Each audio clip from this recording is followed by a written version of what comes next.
Steffi Graf's 22 Grand Slam singles titles fell just short of the all-time record.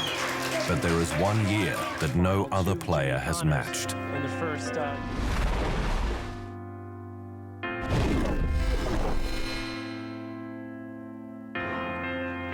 Germany's Steffi Graf was already the wunderkind of tennis when she started out the 1988 season. A mere 19-year-old, but already #1 in the world. Graf had won her first Grand Slam title, the French Open, by beating the immortal Martina Navratilova in the final in 1987. And the baton was about to pass from the greats like Navratilova and Chris Evert, who had dominated for a decade.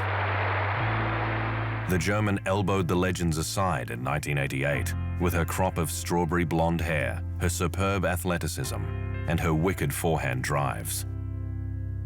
The Golden Slam, as it came to be known, is the combination of the 4 Grand Slam tennis titles with the Olympic Games singles gold medal, only possible from 1984, when tennis was readmitted to the Games after a 50-year absence.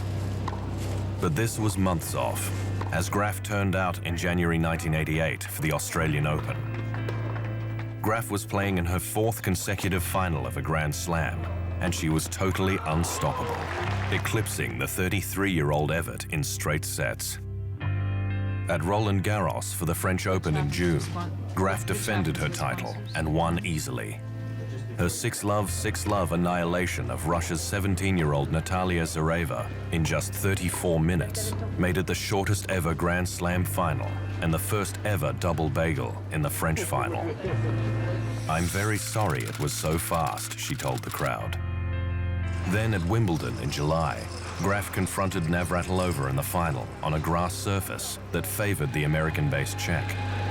But Graf won her first Wimbledon title, dropping the first set 5-7, but dominating 6-2, 6-1 after that. The US Open was all that remained to complete the Grand Slam, the set of 4 major titles in a year. Only Maureen Connolly in 1953 and Margaret Court in 1970 had done it before in women's tennis. It was September, and Graf had not been beaten in a long time. She did not drop a set on her way to the final against Gabriela Sabatini of Argentina, her strongest rival of the time. Sabatini took the second set from Graf, but the Germans surged to a 6-1 third set victory and created her little piece of history. The Grand Slam was hers. Yeah, I felt today I really needed to take time during points, and I did that because at times I was like in the end of the first set and a bit of the beginning of the second set, I was really nervous, and I felt like I wanted to really calm down and be ready for every point, concentrate on where I wanted to hit it, and I did that really well. Now she was in position for the so-called Golden Slam.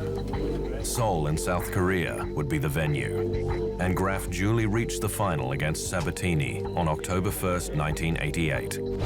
She was simply unbeatable at this point. Graf won 6-3, 6-3, reaching a streak of 40 consecutive wins, and the Golden Slam was complete. It is something that not many people after me will be able to achieve, I think.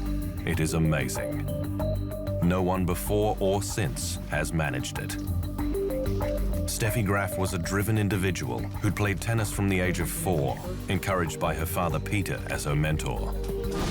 She turned professional at 13 and scarcely stopped winning. Even when she retired in 1999, she was ranked #3 in the world. By then, the strain of her father's prosecution for tax fraud was starting to tell.